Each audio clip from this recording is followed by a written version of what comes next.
So, if you find yourself in some negative emotion, we want you to not panic about it. Don't beat up on yourself. It's a really interesting thing. You're focused upon something that you do not want, or on the lack of something that you do want. And without meaning to, you beat the drum of it until it's sort of your vibrational habit. And so it seems like this thing that you want is not coming. And then you say something like, I'm stuck. I'm stuck in this place that I don't want to be. And we say, you're not stuck, because nothing stands still. What's actually happening is you're so focused on what is that you're beating the drum of what is and holding the vibration of what is, so more of what is continues to show up in your experience. But it's different what is. In other words, you're not stuck. You're just creating the same thing over and over and over and over and over again.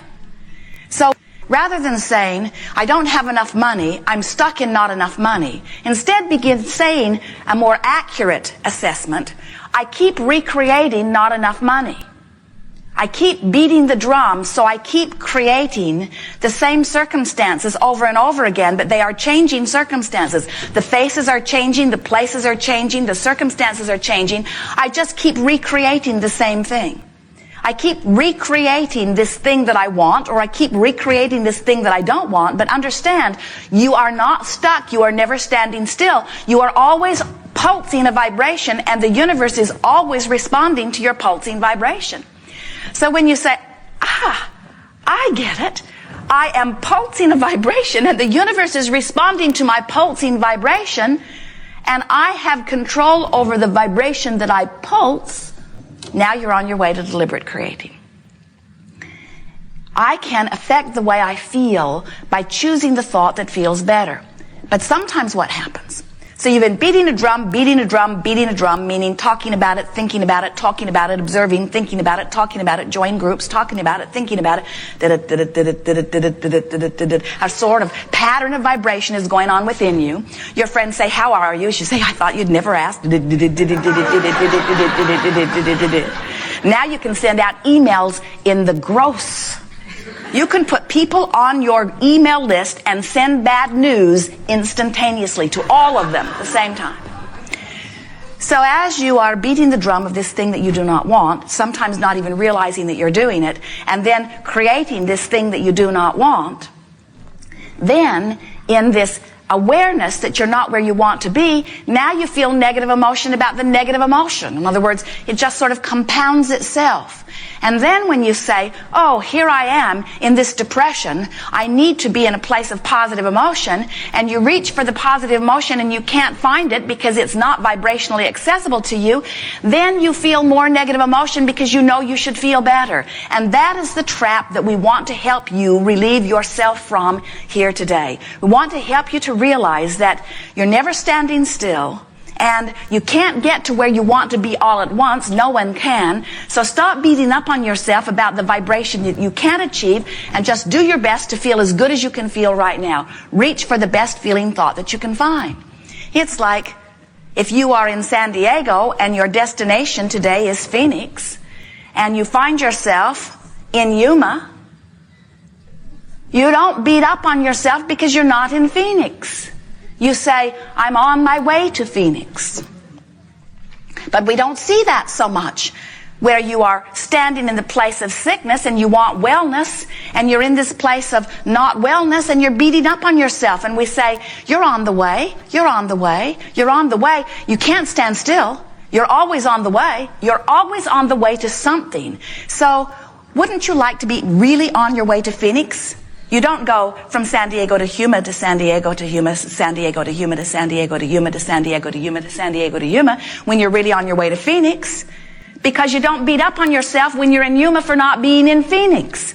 But when you are sick and wanting to be well, and sick and wanting to be well, and sick and wanting to be well, and you're beating up on yourself for not being well, beating up on yourself for not being well, beating up on yourself for not having enough money, you hold yourself in this pattern where you don't let yourself go where you really want to go. So this gathering here today is about deliberately practicing finding the thought that feels better. And there's a big component to this that you've really got to make up your mind about. It has to not matter to you just for a little while like the rest of your life, what anybody else thinks about where you are. In other words, you got to give that up. You cannot care anymore what anybody else's response to where you are is, because you know what? They're in a different place. So here you are, you've made it almost to Huma, and somebody that's already over there in Phoenix is belittling you for not finding your way to Phoenix yet. And we say, they don't know. They don't know how far you've come. For example, so you're in strong depression, doesn't matter why, you're in strong depression. It's that suffocating feeling. Now, the most empowering feeling, the feeling that is most natural to you in all of the world, is that feeling of utter empowerment. That's who you are. So anything that feels like disempowerment has got to be the worst feeling in the world. A feeling of betrayal, a feeling of not being able to do something, a feeling of helplessness or hopelessness. That is the opposite end of the empowering scale that really is who you are. So you're in this place of strong depression. Doesn't matter how you got there. And you want to feel good, you just don't have access to that. And so, in the middle of that depression, you find something that just makes you angry. Now, somebody watching you from the outside might say to you, your anger is inappropriate, but they don't know. They don't know what an improvement that anger was over that depression. They don't know the relief you felt when you discovered anger. They don't know. And if you don't know that the anger is an improvement and you let them criticize you for your anger, you're going to end right up back in depression where you were before. In other words, that's that cycle that we're talking about where you just go back and forth, barely reaching out but not moving on. But when you understand vibrational frequencies, and when you understand the vibrational frequencies the emotions are giving to you, then you understand that you could go from depression to anger while you can't go from depression to ecstasy. And you could go from anger to something that you're less angry about, because when you think about it, there are things that you are so angry about you spit nails, and there are things that you are less angry about. So there's quite a bit of fun range in anger. But then you can go from anger to just irritation or overwhelmment. You can go from overwhelmment to aggravation. In other words, all of those feel much softer than the anger. And then you can go from aggravation even to something that's funny, or from aggravation even to a piece of belief, or to a piece of hopefulness, or from hopefulness to a piece of maybe positive expectation, and from positive expectation to a place of really believing that it's going to be all right. But you don't do that all at once. Now, you are complex beings, because on some subjects you feel a stronger negative emotion, while on other subjects you feel a stronger positive emotion. And of course, if you have the ability to get yourself out of your depression and into a light enough anger that then you have access to some other thought, that's a bridge too. But the thing that we're wanting most of all for you to hear is you've got to stop beating up on yourself as someone else tries to measure you with where they are, because this is not a game where you're comparing yourself to anyone else. This is your vibrational frequency game. Your emotions are about you. They're about you and your relationship to your source. That would be like plugging a toaster in and it's not working and blaming the waffle iron. Well, the waffle iron doesn't work, and so it's probably what's wrong with the toaster. And we say, it's your relationship with your source. That's all it is. It doesn't have to do with anybody else. And the more you try to include others in it, then the more complicated it is. So often you say, and it's true, I would feel better if you would behave differently. And we say, but there's no hope in getting very far in that, because unless they're really little or really powerless, you're not going to have much control over what they do. And besides that, there's more than one of them.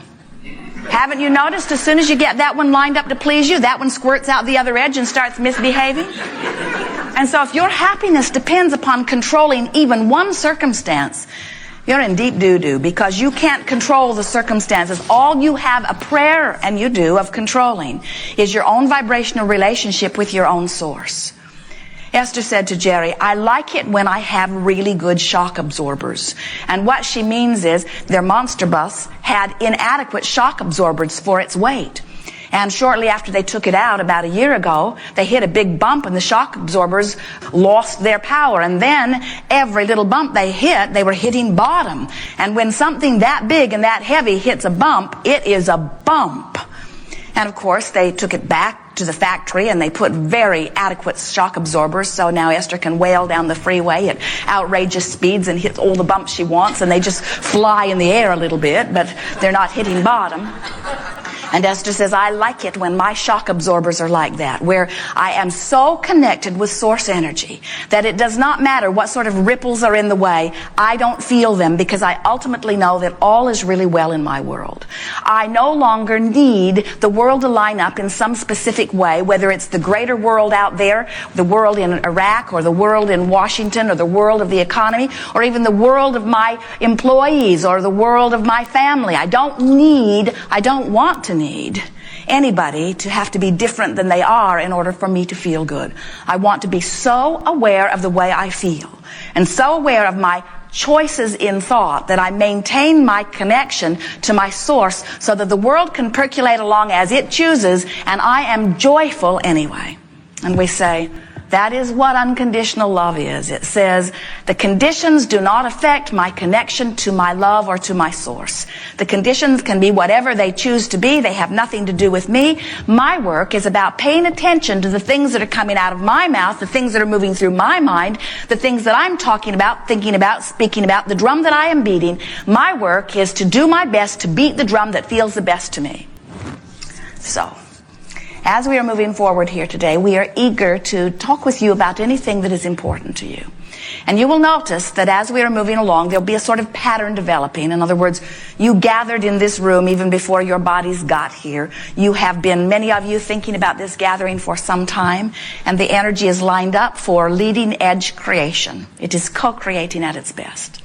As we are visiting with you, it is our desire to assist you in finding the thought that feels a little better. And sometimes that's going to annoy you because you're going to sit in this chair, many of you, and you're wanting to beat the drum of something that's gone wrong, and you want us to help you jump all the way to the solution. Sometimes all you want is a prediction for an improved solution. Sometimes you want the process for the improved solution. And it's going to annoy some of you because we're just going to tell you all the same thing over and over and over again, which is you just have to reach for the thought that feels better. But it is our expectation as we chew here together today, you will hear enough and see enough and feel enough from what's going on as person after person moves their vibration closer to what they are wanting, that if you want, by the time this gathering is finished today, you will absolutely, without exception, understand that you are the creator of your own reality and that you can, without exception, achieve anything that you want, just one little vibrational, emotional movement at a time. We want you to leave this room so empowered that when someone says to you, you should not be mad, that you can look right at them and be mad. That you can look right at them and say, I be what I be, and I am working on something other than that. But I be what I be. I am incrementally moving to the perfection that is me. Jerry used to tell a story about biscuits that were in the oven that got cooked in the squat. Before they had a chance to raise in the way they were supposed to, they cooked. And they were these flat little biscuits that were cooked in the squat. And we want you to understand that you can never get cooked in the squat because you never get done. You are never finished in your creative process. No creation is ever complete. Sometimes when someone else shines a spotlight on you, you feel like you've been caught in the act of completion. And what you might say to them, in fact, it might be a good way to express it to them. Just say to them, when they say you should not be angry, just say, oh, no, no, no. I never get cooked in the squat. They won't know what it means, and it's just as well. But you'll know what it means. You know that you are a work in progress, and just because somebody has taken a look at you in the moment that you are transitioning from an emotion to a better feeling one and a better feeling one and a better feeling one and a better feeling one, only you know that you are making progress about this, you see. And this is the thing that we so much want you to hear. When you know that this anger is a relief from the depression that you are feeling, and you don't beat up on yourself for being angry, but instead you pat yourself on the back because you made a good choice, you've made progress. And now you can stabilize where you are. You don't have to go back into the depression. Do you hear the difference? And now when you stand in the anger, and you know anger isn't where you want to stay, so you're reaching for mild annoyance, and you find it, even though mild annoyance is not your goal, it is better than the anger that you felt, and you know you've made improvement, and you can pat yourself on the back and stabilize. Can you feel that?